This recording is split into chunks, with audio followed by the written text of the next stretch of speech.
Hello my future toppers, welcome to physics wave, जहां हर concept clarity के साथ फ्लो करता है। तो आज हम बात करने वाले हैं फोर्स बिटवीन मल्टीपल चार्जेस, और जिसको हम बोलते हैं superposition principle.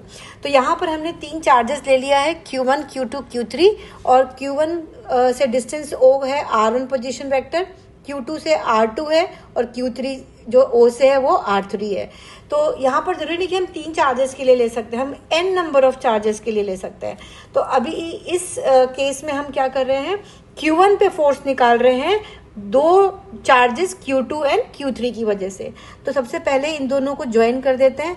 This is R1 2, Q1 Q3 को ज्वाइन कर देते हैं, और ये हो जाएगा हमारा R1 3।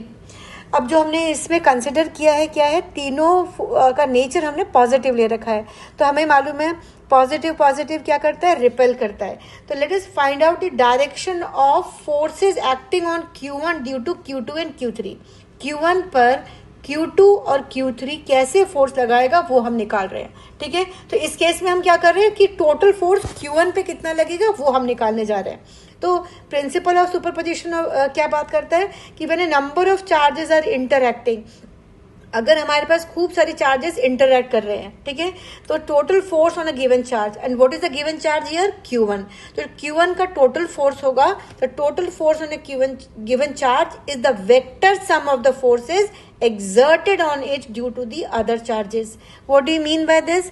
इसका मतलब है Q1 पर अगर हम टोटल फोर्स निकालेंगे तो वो कितना होगा, वो होगा वेक्टर सम। मतलब हम और बिकॉज हम फोर्स वेक्टर क्वांटिटी होता है तो हम वेक्टर सम लेके चल रहे हैं, तो वो वेक्टर सम होगा किसका, ऑफ ऑल द फोर्सेस, जितने भी फोर्स लगेंगे उस चार्ज के ऊपर, ठीक है, दूसरे चार्जेस की वजह से।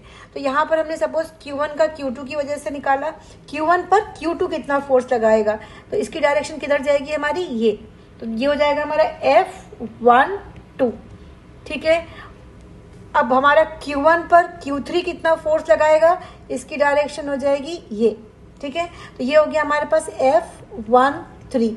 अगर हम रिजल्टेंट, जैसे हमने ये पढ़ा हुआ 11th में कि अगर हम एक तरीके से एक पैरेललोग्राम की बात कर रहे हैं, तो अगर हम इसको कंप्लीट करते हैं तो हमारे को क्या मिलेगा, डायगोनल देगा। ठीक है, ये अगर हमने कंप्लीट करा तो क्या मिलेगा, the resultant will give you the diagonal passing through the common point. तो यहाँ से हम देखेंगे ये जो हमारा फोर्स होगा वो हमारा क्या होगा, रिजल्टेंट, F1 हमारा रिजल्टेंट हो गया।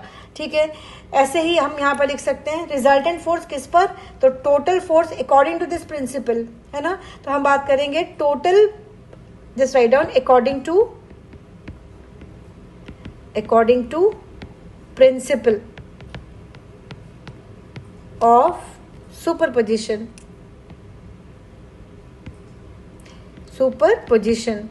हम किस पे फोर्स निकाल रहे हैं, F1 पर। तो F1 का जो टोटल फोर्स होगा वो क्या होगा, F1 किसकी वजह से, 2 की वजह से, प्लस F1 किसकी वजह से, 3 की वजह से। अगर हमारे पास सिर्फ 2 फोर्सेस होते हैं तब तो हमने इतना लिख के छोड़ देंगे, बट हमारे पास कितने हैं, n number of forces are there, तो force on 1 due to n charges. तो अगर हम इन सब का वेक्टर सम लेते हैं तो ये देगा आपको total force on the charge Q1 due to other charges. ठीक है, और ये हमारा होता है प्रिंसिपल ऑफ सुपरपोजिशन, और इसको हम न्यूमेरिकल सॉल्व करने के लिए भी यूज़ करते हैं। ओके, तो दोस्तों आज का कॉन्सेप्ट यहीं कंप्लीट होता है। अगर वीडियो हेल्पफुल लगी हो तो लाइक ज़रूर करें, अपने फ्रेंड्स के साथ शेयर करें, और चैनल को सब्सक्राइब करना बिल्कुल मत भूलें। मिलते हैं हम नेक्स्ट वीडियो में एक और स्ट्रॉन्ग कंसेप्ट के साथ। Till then keep learning and keep riding the physics wave.